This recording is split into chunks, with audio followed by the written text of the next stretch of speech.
Pero alam mo kung ano yung good news dito sa YouTube Shorts? Mas madali kang mag-viral dito. Para sa mga baguhan, ito yung isa sa mga importanteng bagay na dapat ay alam ninyo dito sa mundo ni YouTube. Ano ba yung YouTube Shorts? Paano kumikita sa mga shorts video? Magkakano po yung pupwede na yung kitain? At isa pa, aalamin din natin sa video na to kung magkakano yung RPM ng shorts videos dito sa Pilipinas versus sa US country. Kaya kung interesado kang malaman, patapusin mo yung video na to. Hello mga ka-creators! Welcome back sa ating channel. Kung bago ka dito, ako si Jem at nagbibigay ako ng mga tips para sa mga aspiring YouTubers. Unang tanong, paano ba kumikita sa shorts? Unang-una, kinakailangan munang makapasok kayo sa YouTube Partner Program. May dalawang options po para ma-monetize sa YouTube Shorts. First option, kailangan mo munang ma-meet yung requirements na 1,000 subscribers at 4,000 watch hours. Second option, kailangan mong ma-meet yung 1,000 subscribers plus 10 million valid shorts views sa loob ng 90 days. 90 days equals 3 months. Ngayon, kapag monetize ka na at nakapasok ka na sa YouTube Partner Program, doon ka palang magkakaroon ng ads revenue sharing. Take note po mga ma'am sir, dito sa YouTube Shorts, 45% lang yung napupunta sa ating mga creators at 55% naman kay YouTube. Dahil pinaghahatian ng mga creators yung revenue pool. Ngayon po para sa mga baguhan, para mas lalong maintindihan ninyo yung YouTube Shorts, ano ba yung mga properties nito? So unang-una, meron itong vertical format na 9:60 na katulad sa Facebook Reels. And yung ratio na to, ito yung pinaka-ideal na panoorin sa cellphone.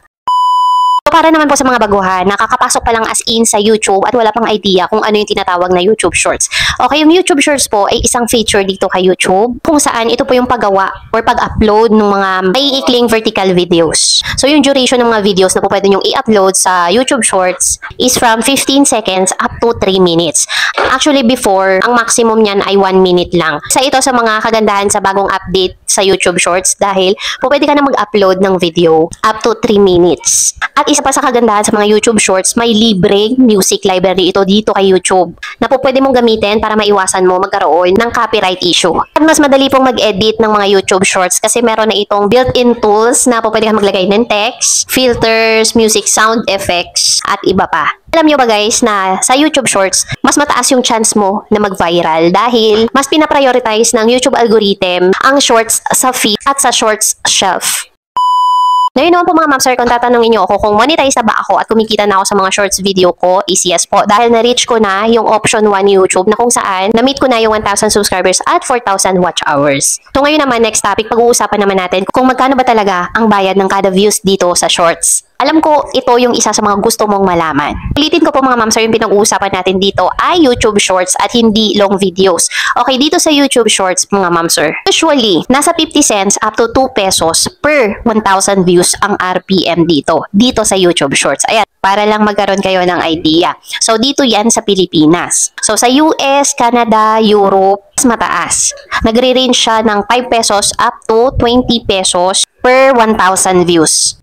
So, ito mga ma'am sir, bibigyan ko ng simple illustration na example para ma-visualize ninyo yung pagkakaiba ng RPM ng shorts sa Pinas versus US country. So, ito mga ma'am sir, for example, kung meron kang 1 million views, no, tapos puro PH audience, tapos meron kang RPM, halimbawa na 1 peso and 50 cents.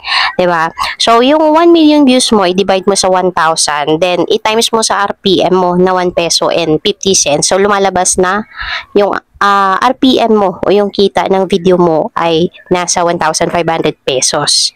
Yan ay kung ang mga audience mo ay around Philippines. Pero kung US audience ka naman, syempre mas mataas yung RPM niyan. For example, 10 pesos. So, yung 1 million views mo, i-divide mo lang ng 1,000 times 10 pesos. So, lumalabas na yung kita mo dyan sa video na yan ay 10,000 pesos. Kaya po mga ma'am sir, please take note na hindi lang po views yung mahalaga. Importante rin kung saan galing yung mga viewers mo. Okay, next topic, real talk. Sasagutin natin yung tanong na sulit ba yung paggawa ng mga shorts video dito sa YouTube? Mas maliit talaga yung kita sa shorts compared doon sa mga long form video dito kay YT. Dahil dito sa shorts, mas mura po yung ads at hindi po palaging lumalabas ang ads sa bawat view. Yan po yung iilang dahilan kung bakit mas maliit yung kita sa shorts.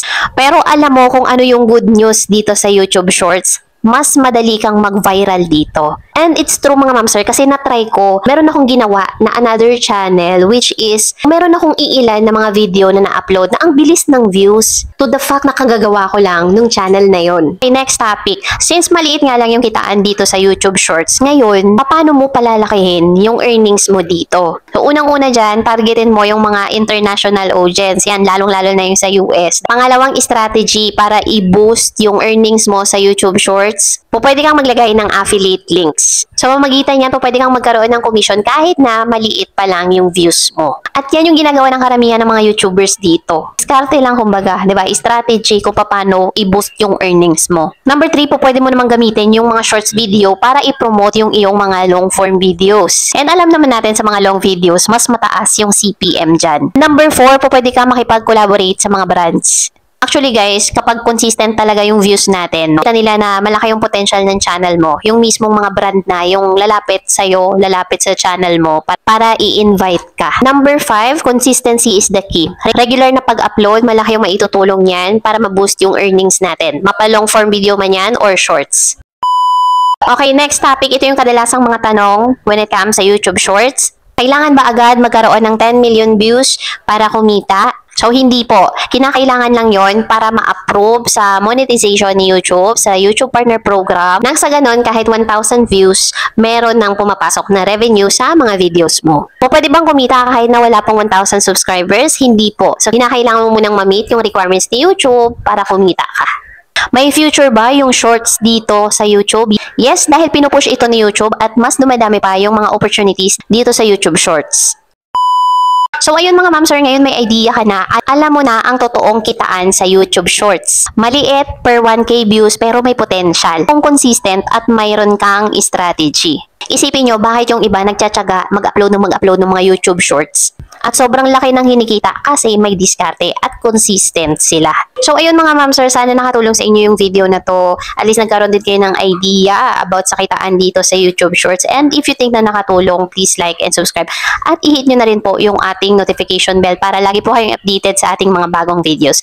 Ayan, mega shoutout pala sa ating mga bagong viewers, bagong subscribers, yung mga supporters natin, legit supporters ng ating channel. And thank you so much mga ma'am and sir. I hope lahat tayo ay mag-succeed dito sa mundo ni YT and more power din po sa inyong mga channel. So yun lang po mga ma'am sir, have a nice day. Thank you for watching and see you on my next video. Bye po!